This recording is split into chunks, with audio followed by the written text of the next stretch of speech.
ચાલો ફ્રેન્ડ્સ, આજે આપણે ફરી એક નવો વિડીયો લઈને આવી ગયા છીએ।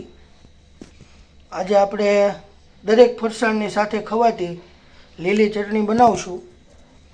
એના માટે આપણે સામગ્રીમાં લીધું છે કોથમરી, આદુ મરચાં, શિંગદાણા, હળદર, મીઠું, ખાંડ અને લીંબુનો રસ।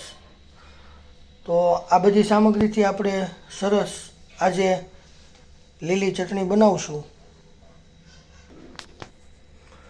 ચાલો હવે આપણે ચટણી બનાવવાનું શરૂઆત કરીએ। સૌથી પહેલાં આપણે મિક્સરના જારમાં કોથમરી લઈ લઈશું।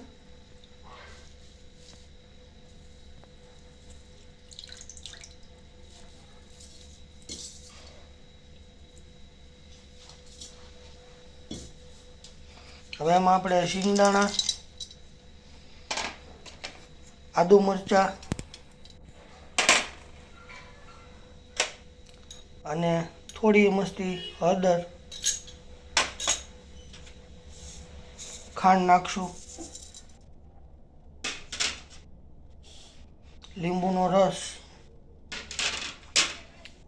અને મીઠું। હવે આ બધી વસ્તુને આપણે મિક્સરમાં પીસી લેવાની છે। થોડું એમાં પાણી નાખી દઈશું અને આપણે એને મિક્સરમાં પીસી લઈશું। ચાલો ફ્રેન્ડ્સ, હવે આપણે મિક્સરમાં આપણી ચટણી પીસી લઈશું।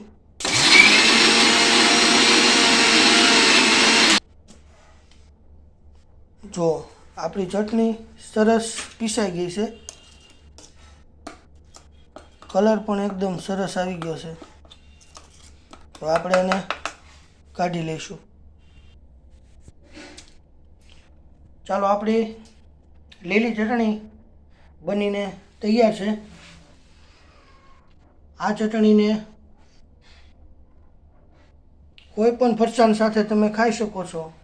ખૂબ જ ટેસ્ટી અને સ્વાદિષ્ટ લાગે છે।